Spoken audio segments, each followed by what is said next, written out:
Hi, good evening. Welcome to Author's Talk by Trishna. Let's begin with new chapters of the book Don't Believe Everything You Think by Joseph Nguyen. Chapter 5. If we can only feel what we are thinking, don't we need to think positively to feel that way? We are ever only one thought away from peace, love, and joy, which come from a state of no thought. There is a caveat that I haven't mentioned yet to the principle that we can only feel what we are thinking. The more accurate way of describing it is that we can only ever feel negative emotions when we are thinking. The goal isn't necessarily to completely stop feeling negative emotions. Some of the negative emotions can be helpful, such as feeling fearful when deciding to walk down a dark alley alone with no one else in sight. These negative emotions are only helpful to us in terms of survival. But if we don't constantly encounter life or death situations, negative emotions are more unhelpful than helpful more for most of us. We are going to be moving forward with the context that we are not struggling for physical survival.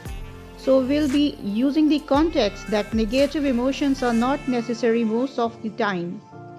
When I mention that we can only ever feel what we are thinking, most people assume that we must think positive to feel positive emotions. Instead of convincing you if this is true or not, let's do another thought experiment so you can experience the truth of yourself. Recall a time when you felt the most joy and love you've ever felt in your life and feel the feelings that you felt at that time as much as you can for at least 30 seconds. What kinds of thoughts were going through your mind at the peak moment when you felt the most joy and love? I am not asking what you were doing at that time, but what thoughts were going through your head at that exact moment. For many people, that answer this they realize that they didn't have any thoughts during that exact moment. For others, they say that the thought was that they were so grateful or happy. For those that answered that they had the thought that they were grateful, did you feel that the joy and love before you had that thought or after? Take 10 or 15 seconds to answer the question before moving on. What insights and epiphanies did you have? What's crazy is that most people didn't have any thoughts going through their mind when they felt the happiest and the most amount of love in their lives. For those that had the thought that they were grateful, they felt that way before having that thought. If they had that thought, it happened after they felt the feelings, so the thought could not have produced the feeling. This brings us to another truth. You do not have to have thoughts or think to feel positive emotions. The beautiful part about truth is that it needs no justification because it can be experienced right here, right now. It doesn't need to be proven or rationalized to you and your experience this truth firsthand by the experiment we just did. Here's why we don't need to have thoughts or think to feel positive emotions like joy and love. Our natural state of being, is joy, love, ecstasy, freedom, and gratitude. This may be hard to believe because if it's natural, why don't we feel that way all the time? I'll answer this in a bit. If we want to see the natural state of anything, One of the best ways is to look at nature and the state of it in its infancy, before it is affected and conditioned by its environment. For example, let's look at the natural state of a baby. What is a baby's natural and default state, assuming the baby wasn't abused, neglected, or had any physical issues? Are babies naturally stressed, anxious, fearful, and self conscious? Or are they naturally in a state of bliss, happiness, and love? Our natural state of being is joy, love, and peace. Therefore, any thinking that we do will only take us away from those natural state of beings. Which is why whenever we feel extremely stressed, we are having lot of thinking going on. The strength of the negative emotion we feel is in the direct proportion to how much thinking we doing in the moment. On the other hand, the intensity of the positive emotion we feel the inversely proportional to the amount of thinking we are doing in the moment. In the words, we less thinking we have going on, the stronger the positive emotion we feel in the present. To see the truth in this, recall a few other memories you had when you were extremely stressed and anxious and see how much thinking was going on at that time. Take about 1 to 2 minutes to do this.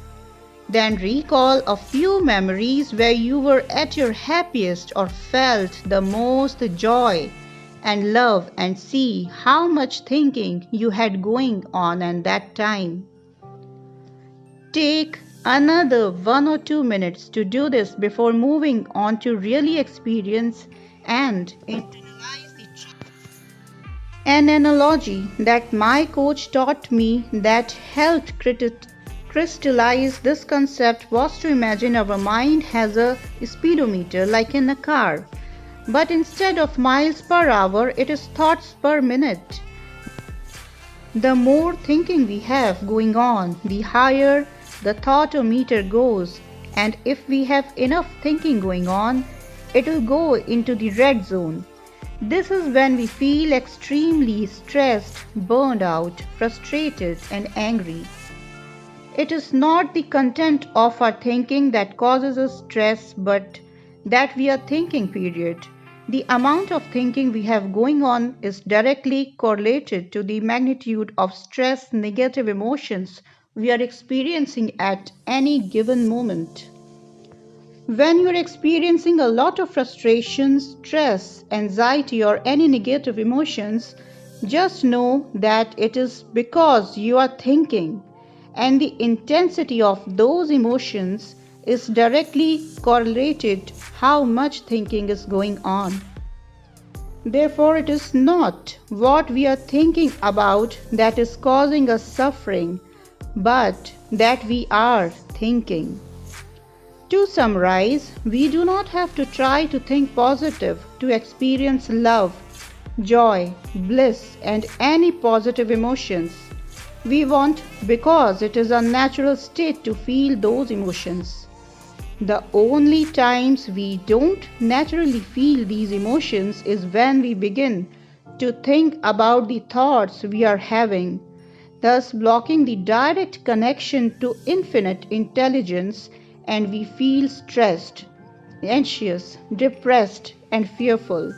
It is not about the content of our thinking, but we are thinking, which is the root cause of suffering.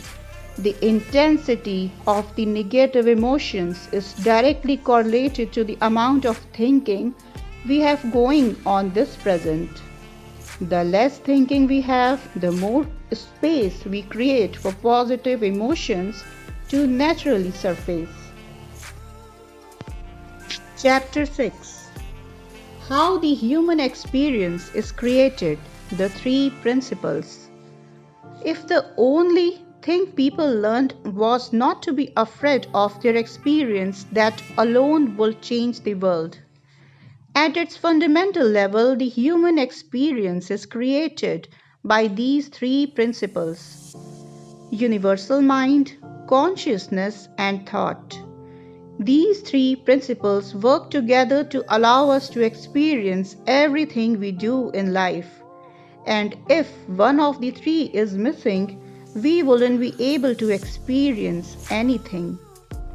These principles were first discovered by Sydney Banks and how I have the humbling privilege to share with you. Understanding these three principles enables us to know how we can elevate ourselves from our suffering, but also allows us to create from source. Universal mind. Universal mind is intelligence behind all living things. It is the life force and energy that is in all things. It is how an acorn knows how to grow into a tree, how the plants know how to stay in orbit, and how our bodies know how to heal itself when we get a cut. It's how our bodies know how to self-regulate and keep us alive without us having to manually do everything like breathing and beating our heart. The intelligence that knows how to do all of this and is in all things is called the universal mind. Many people call this God, infinite intelligence, the quantum field, source, and other names. This is where thoughts come from as well as everything else in the universe. All things are connected by universal mind. There is no separation between anything, and any time there seems to be separation between things. It is merely an illusion of our thinking. When we are connected to the universal mind, we feel whole, fulfilled, filled with love, joy, peace, and inspiration. It is only when we begin thinking, believing the illusion or ego, that we block this flow of universal mind and begin to feel separated, frustrated, lonely, angry, resentful, sad, depressed, and fearful. The universal consciousness. Universal consciousness is the collective conscious of all things. It is what allows us to be aware that we exist and aware of our thoughts. Without universal consciousness, we wouldn't be able to experience anything. Our five senses would have no use because there's nothing to be aware of. This is what brings things to life and makes them perceivable to us. Universal thought is the raw material of the universe from which we can create from. It is our ability to think and create form from the energy of the universal mind. It's the object we can perceive through consciousness. Without thought, we would have nothing to be aware of. Thought is like a DVD that contains all the information for us to be able to watch the movie on the TV. The TV and DVD player is like consciousness. It allows us to have a mechanism to bring the information on the DVD to life for us to be able to watch and experience the movie. The electricity that's needed to power the DVD player and TV is like universal mind.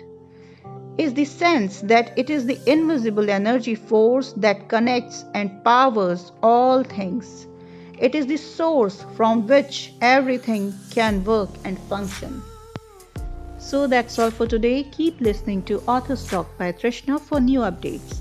Have a very good night.